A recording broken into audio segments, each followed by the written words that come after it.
जय Hind all of you. तो इस वीडियो में मैं डिस्कस करने वाला हूँ सीबीएसई के जो एडिशनल प्रैक्टिस क्वेश्चंस हैं उसमें फिज़िक्स का पेपर। तो देखिए प्रैक्टिस क्वेश्चंस यहाँ लिखे हैं और इसके साथ इसकी मार्किंग स्कीम है। तो मार्किंग स्कीम भी जानना बहुत ज़रूरी है along with the practice question. तो प्रैक्टिस क्वेश्चन मैं ओपन करता हूँ। तो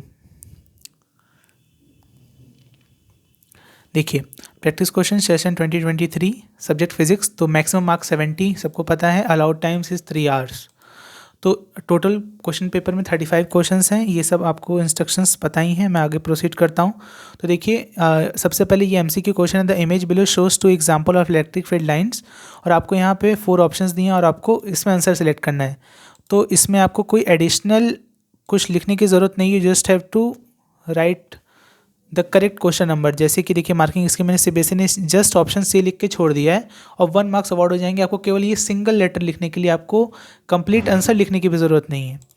इससे आप अपना टाइम सेव कर सकते हैं और यही टाइम आप 5 मार्क्स और 4 मार्क्स में लगा सकते हैं। आगे देखिए क्वेश्चन नंबर सेकेंड, ये सभी questions up to question number 18 ये हमारे एमसीक्यू टाइप क्वेश्चंस थे। और आगे देखिए तो सेक्शन बी में ये हमारे 2 मार्कर क्वेश्चन है।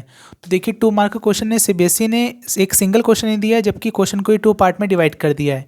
तो each part will carry 1 marks only.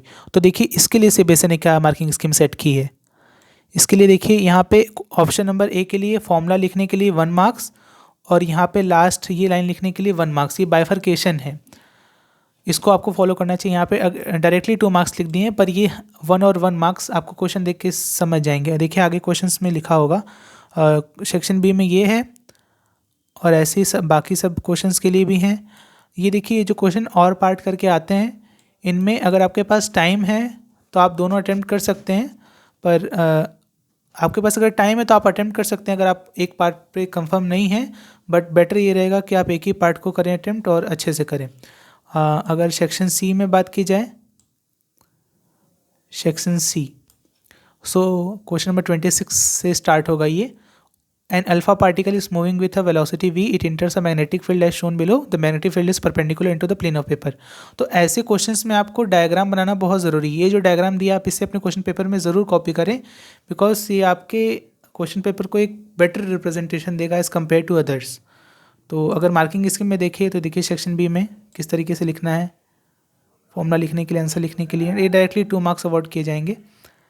Section C में ये देखिए downward in the plane of paper, यहाँ डायग्राम नहीं बनाया है पर अगर आप बना देते हैं तो आप बाकी बच्चों से एक एज ओवर करेंगे। सेक्शन सी में देखिए अलग अलग क्वेश्चंस हैं, इसमें भी part A, part B, part C करके है। इसके बाद सेक्शन डी आता है जहाँ 5 मार्कर क्वेश्चन होते हैं जो कि सबसे मेन इंपॉर्टेंट है। तो सेक्शन सी में भी आपने देख लिया कि किस तरीके से डिवाइड है, 3 मार्क्स कैसे अवॉर्ड करने हैं हर पार्ट के लिए।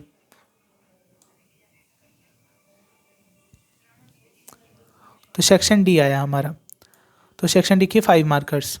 तो क्वेश्चन नंबर 31 में पूछा है an unknown charge Q is placed at this position, और 2 चार्जेस की पोजीशन है, डिटरमाइन चार्ज क्यू। तो क्यू की बतानी है तो आप यहाँ पे सुपर पोजीशन प्रिंसिपल इस्तेमाल कर लेंगे। तो देखिए वही मार्किंग स्कीम में किया गया। पोजीशन वेक्टर्स दोनों के डिफाइन कर लिए गए हैं। R1 का मैग्नीट्यूड देख लिया गया है, R2 का मैग्नीट्यूड देख लिया गया है और E1 और E2 निकाल लिया गया। और इसका सुपर पोजिशन मतलब E1 प्लस E2 करके ये हम लोगों को फाइनली वाली मिल गई कि वो थर्ड पॉइंट का क्या कोऑर्डिनेट्स होंगे। तो देखिए यहाँ पे सीबीएसई ने बहुत ही अच्छे से हाईलाइट किया है।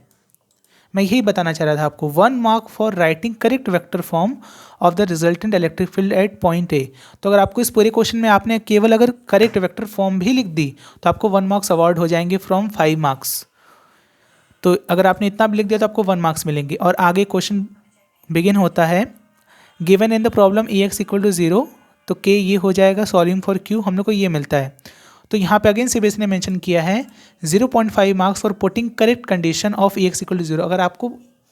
अगर आपने Ex इक्वल टू 0 ये कंडीशन मेंशन कर दी तो CBSE will award you half marks. तो हर एग्जामिनर इसी चीज़ को फॉलो करता है, इसलिए मैंने कहा कि आपको हर स्टेप को ऑब्जर्व करना है, खुद से ऑब्जर्व करना है। आगे देखिए पोटेंशियल इज कांस्टेंट, इसके लिए हाफ मार्क्स मिलेगा। Charges are distributed only on the surface of the conducting sphere, again इसके लिए हाफ मार्क्स मिलेगा। तो सीबीएसई ने हर पॉइंट के लिए डिस्कस किया है कि कहाँ पे कितने मार्क्स देने हैं। तो अगेन आप बाकी सब क्वेश्चंस के लिए भी यही फंडा अप्लाई होता है। कहाँ पे कितने मार्क्स देने हैं सीबीएसई ने सब कुछ लिखा है। जैसे कि मैं ये क्वेश्चन डिस्कस करता हूँ, लास्ट वाला, ये बर्ड वाला क्वेश्चन जो कि बहुत ही फेमस क्वेश्चन है, हर साल रिपीट होता है। इस वाले क्वेश्चन में देखिए सीबीएसई ने साफ साफ यहाँ पे लिख दिया है कि 1 mark for correct representation of the refracting rays. आपने ये जो डायग्राम में अगर करेक्ट रिप्रेजेंटेशन कर दी कि किस तरीके से रिफ्रैक्शन हो रहा है, उस केस में भी CBSE will award you 1 marks, और बाकी अदर पार्ट के लिए आपको वैसे मार्क्स अवार्ड किए जाएंगे 1 marks for A correct explanation.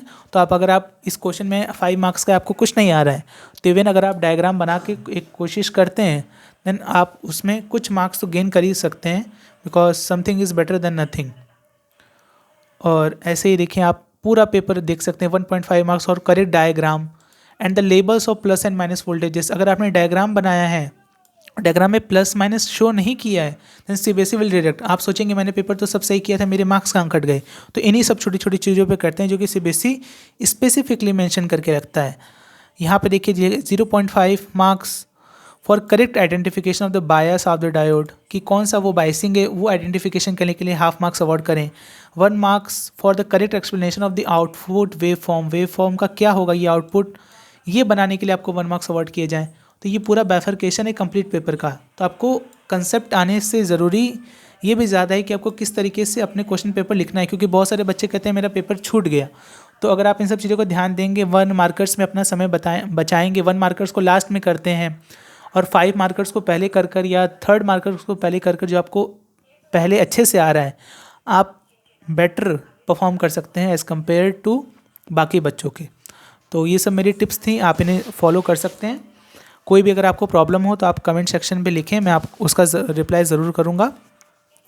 Thank you.